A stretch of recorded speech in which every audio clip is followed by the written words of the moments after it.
Yes. చివరికి ఆకలిగా ఉన్నవాడికి బిర్యానీ పొట్లం దొరికితే ఎంత ఆనందంగా ఉంటదో, హాస్టల్స్‌లో ఉండే వాళ్ళకి హాలిడేస్ ఇస్తే అంత హ్యాపీ ఉంటది. సో, మాకైతే హాలిడేస్ ఇచ్చేశారు. మా తమ్ముడైతే నన్ను తీసుకెళ్ళడానికి వచ్చేసాడు. సో, వాడికి కెమెరా అంటే భయం. సో, షై ఫీల్ అవుతున్నాడు. సో, ఫార్మాలిటీస్ కంప్లీట్ చేసుకొని బయటకైతే వచ్చేసాను. మా ఫ్రెండ్స్ నాకు బాయ్ చెప్పేస్తున్నారు. సో, ఎప్పుడూ మా కాలేజ్ ఎవరికీ చూపించలేదు కాబట్టి, సో, ఈసారి చూపిద్దామని ఫిక్స్ అయ్యాను. ఇలా ఉంటది మా కాలేజు. చాలా గ్రీనరీ ఎక్కువ. చాలా అంటే చాలా బాగుంటది. సో, ఆ వెదర్‌లో ఫ్రెండ్స్‌తో చిల్ అయితే భలే హ్యాపీనెస్ ఉంటదిలే. సో, ప్రతీదీ క్యాప్చర్ చేసుకోవాలని ఈసారి ఫిక్స్ అయ్యి మొత్తం అంతా తీశాను వీడియో. ఇది వచ్చరికి కైట్ ప్లేస్ అనమాట.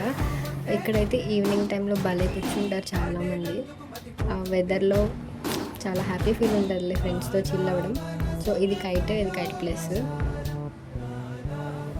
అలా మాట్లాడుకుంటూ నడుచుకుంటూ మా తమ్ముడికి మా కాలేజ్ గురించి అన్నీ చెప్పేస్తూ తీసుకొచ్చేస్తున్నాను బయటకైతే. లేదు, వాడే నన్ను బయటకు తీసుకొస్తున్నాడు. సో, ఇది జీసీసీ కే హబ్ అనమాట. అది గ్రౌండ్. ఇది వచ్చేసరికి మెయిన్ క్యాంపస్ కైట్. సో, మా తమ్ముడికి అన్ని కాలేజెస్లో ఉన్న ప్రతిదీ అన్నీ చెప్తూ చూపించుకుంటూ బయటకైతే వచ్చేసాము. అలా మొత్తానికి కాలేజ్ బయటకైతే వచ్చేసాము. సో, ఈ గేట్ని బాహుబలి గేట్ అంటారు మా కాలేజ్ వాళ్ళు. అలా మాట్లాడుకుంటూ మెయిన్ రోడ్ మీదకి అయితే వచ్చేసామన్నమాట. సో, ఇక్కడికి వచ్చిన తర్వాత పెద్ద టాస్క్ ఏంటంటే బస్ టైంకి రాకపోవడమే. అన్నీ వచ్చి వెళ్ళిపోతున్నాయి మా బస్ తప్ప. లగేజ్తో మేము అలా వెయిట్ చేస్తున్నాము. చివరికి బస్ అయితే వచ్చేసింది. బస్ చూడగానే చాలా హ్యాపీ అనిపించింది. బట్ ట్రావెలింగ్ ఎప్పుడన్నా విండో సీట్ దొరికితే ఆ మజానే వేరబ్బా.